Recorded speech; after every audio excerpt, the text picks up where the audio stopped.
तेरा ऑक्टोबर 1935 साली परमपूज्य डॉक्टर बाबासाहेब आंबेडकरांनी येवला मुक्कामी कोर्ट मैदानावर घोषणा केली, मी हिंदू धर्मात जन्माला आलो हे माझ्या हातात नाही, पण मी हिंदू धर्मात मरणार नाही घोषणा करून तब्बल 21 वर्ष परमपूज्य डॉक्टर बाबासाहेब आंबेडकरांनी या सनातनी जयंतीची वाट पाहिली आणि 14 ऑक्टोबर 1956 साली नागपूर मुक्कामी बाबासाहेबांनी बौद्ध धम्माची दीक्षा घेतली आणि दीक्षा घेऊन या 7 कोटी जनसमुदायाला बौद्ध धम्माच्या ओटी टाकले।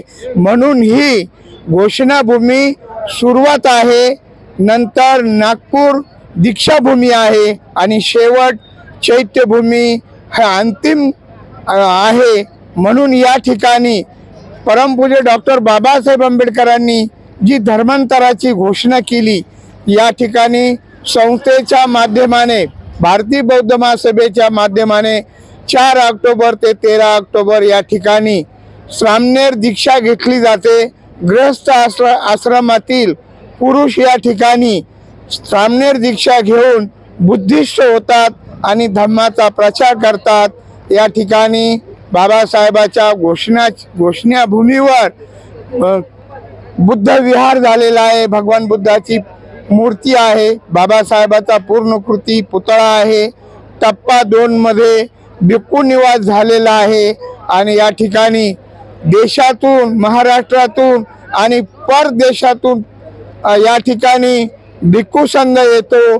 प्रत्येक पौर्णिमेला बौद्ध उपासक उपासिका या बुद्ध विहारात येऊन पौर्णिमेचं औचित्य साधतात। या विहारात येऊन या ठिकाणी भिक्षू लोक उपासकांना धम्मदेशना देतात आणि म्हणून या 90व्या धर्मांतर घोषणेच्या वर्धापन दिनी अनेक जनसमुदाय या ठिकाणी येतो, अनेक या ठिकाणी साहित्य येतं, बाबासाहेबांनी लिहिलेले आणि ज्या महान युगपुरुषांनी लिहिलेले साहित्याचं झेंड्याचं अनेक या ठिकाणी हे होतं।